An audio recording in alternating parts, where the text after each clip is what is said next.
Yo, what's up mga cutie babies? Welcome to our full video of Lechon Kawali Serie Episode 2. Yes. Tagal boss, nag-edit na ito.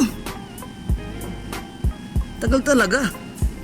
O yun, lagyan mo ng kare-kare powder, peanut butter, sibuyas, bawang, okra, bagoong, longta, at syempre, pechay buhay. Sarap yan pare. Yan, pakuluan mo lang yung okra. Tagal kasi maluto yun eh. Sunod mo yung talong, madali lumambo yan. After yan, isunod nyo na rin yung pechay. Okay? Yan, pain natin yung mantika bago pa uminit yung ulo ko. Joke lang. Yan, lagyan mo na sibuyas tsaka bawang yan pare. Tagal naman ng sibuyas natin dyan. Yan, bawang muna. Yes. Yan, lagay mo na yung sibuyas natin dyan. Luin mo lang kasi lumambot. Alam mo naman luto yan eh. Yan, lagay mo na yung kare-kare powder na dinusap sa tubig. Nilagyan ko ulit ng tubig yan para mas ulit natin yung kare-kare powder natin. Yan, tips natin yan for today's video.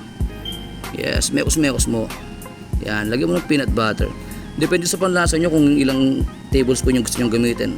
Kami nilagay namin dyan 3 eh. Para sakto lang. Yan, mix mo lang hanggang sa ma-dissolve. Yan, lagyan mo ng paminta pare.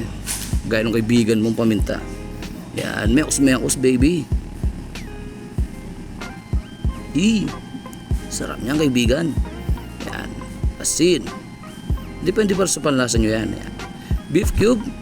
Yan, mekos lang sa ma-dissolve kaibigan. Sarap. Hey, yes. And there you have it. Our own version of lechon kawaling ala kare-kare. Alright. Tsura pa lang alam mo yung lasa. Sarap niyang kaibigan. Yan. Ready to serve. Kainan na boys.